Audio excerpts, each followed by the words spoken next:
Okay, so let's get straight to it. Learning to draw is a process. It takes patience, dedication, and consistency to get to the skill level you want. When you're doing what you love, time isn't even an issue. Now, let's make some art. Wait. Before we get started, don't forget to hit that like and subscribe button, and don't hesitate to leave your thoughts and comments below. Thanks. Starting with the groundwork, you want to get that initial sketch down to ensure your subject is going to have the most accurate proportions. Once I'm satisfied with that, I start working on my sweet spot, that right eye. What's cool about this is that there are so many things reflected inside the eye that it's almost a piece of artwork all in itself. Now that I've gotten that done, I want to give the eye some depth. Adding some light shading around the eyelid, I want to start light and then layer in with darker strokes, bringing in her eyelashes and adding some darkness on the whites of her eye.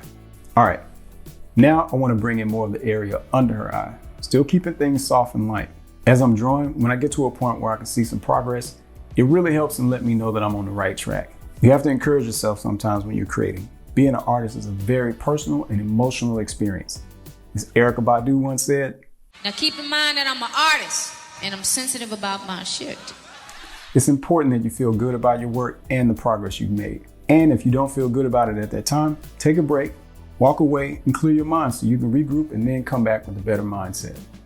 Okay, I've laid a majority of the base shading for her skin, and now I want to work on finishing her right eye by bringing in her eyebrow.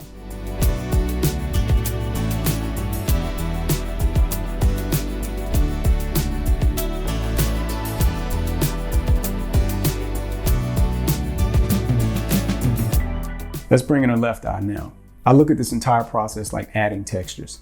How can I build on this, and how can I make it more believable? What can I add, or what technique can I use to make this better? As I'm working on the foundations of the petals, I'm studying the different patterns and characteristics and how the light bounces off of each petal. Each one is clearly unique, so I have to be mindful of how I can give them their own identity.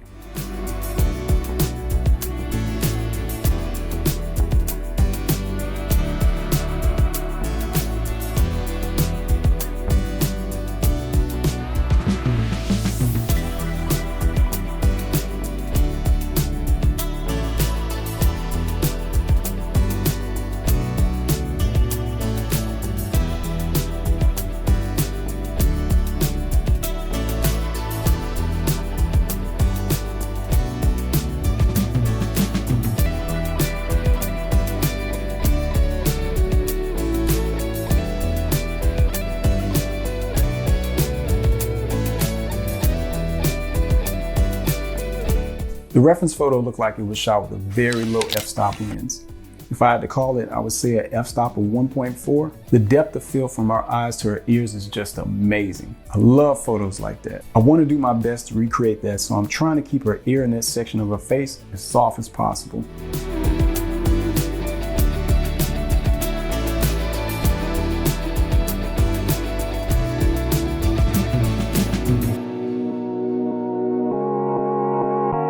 I've said this before in my other videos. Hair can be a very tricky thing to do. You have to pick a style that works best for you. Play around with it.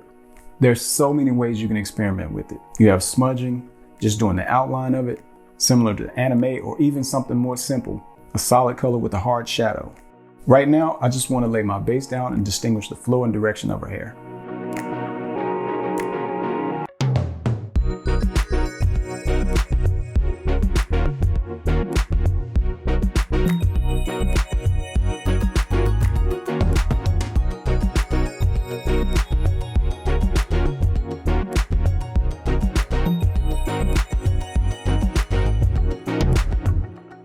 When it came to filling in the mask, I wanted to keep some details, but not get too crazy with it. The reference photo has a great amount of details. I just want to keep it clean and simple. I think this is a perfect example why it's really important to start shading with a light amount of pressure and then stacking darker tones on top of that. Even though I'm adding the basic textures of the design, you can still see some of the indents and grooves within the mask.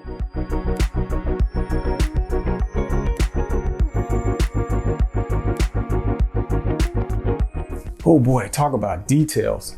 This sweater is about to be a monster. It's woven and it's out of focus. How am I going to approach this? Best way I can.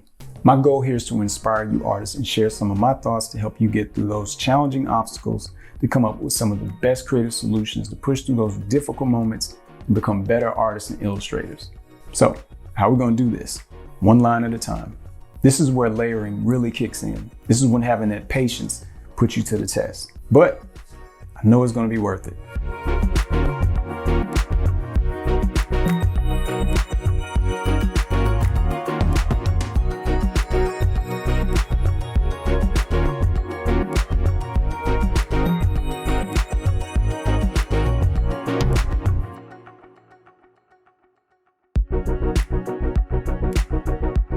Now I want to add some contrast to the mask by adding another dark layer and also by adding more highlights. Yes, now we're cooking. I love that you're really starting to see the details come to life. I feel like you can almost touch it.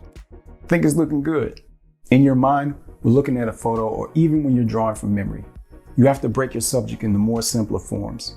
Tear them apart. What's my foundation and what needs to jump off the page to help bring this piece come to life? Especially with drawing in black and white, you have such a limited palette. You have to be mindful of how you can make it stand out. Contrast is king. I'm pretty sure you can see why I like drawing in this type of style. It's super neutral with strong contrasting elements. It's not bright and colorful, but it's dynamic and can still make a statement.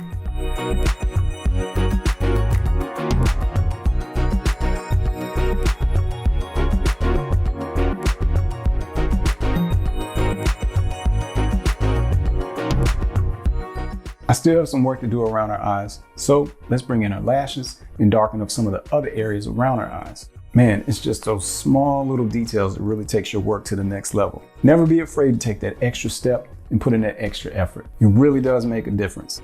If you're just getting started and you don't know where to begin, just ask yourself, what do I like? What inspires me? You can pick whatever you like and just start doing some research. For me, I like fashion, photography, and design. When putting these three elements together, you get the opportunity to tell great visual stories.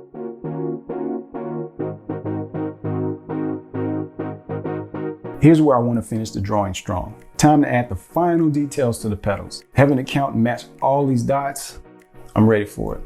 I love how the shadows from the other petals are keeping them from looking flat. Like everything just flows naturally. I'm happy with how they turned out. Like I said before, contrast is king. Even though that I think that the flat background works for the photo, I feel that my drawing is missing something. It's cool, but it doesn't shout out at you. So I want to add something to help give us some more volume. I don't have much space to work with, so I want to keep it simple. I think I'll add a circle. Yeah, that pushes her away from the background and keep the center of attention on her, almost like a frame.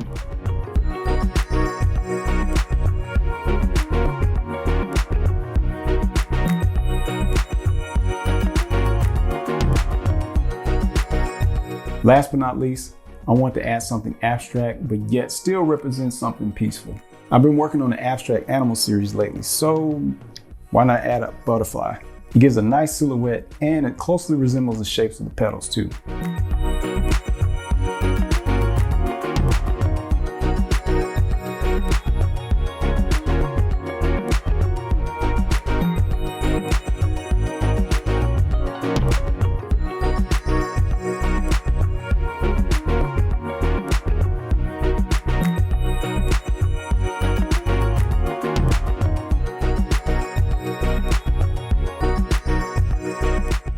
That's it.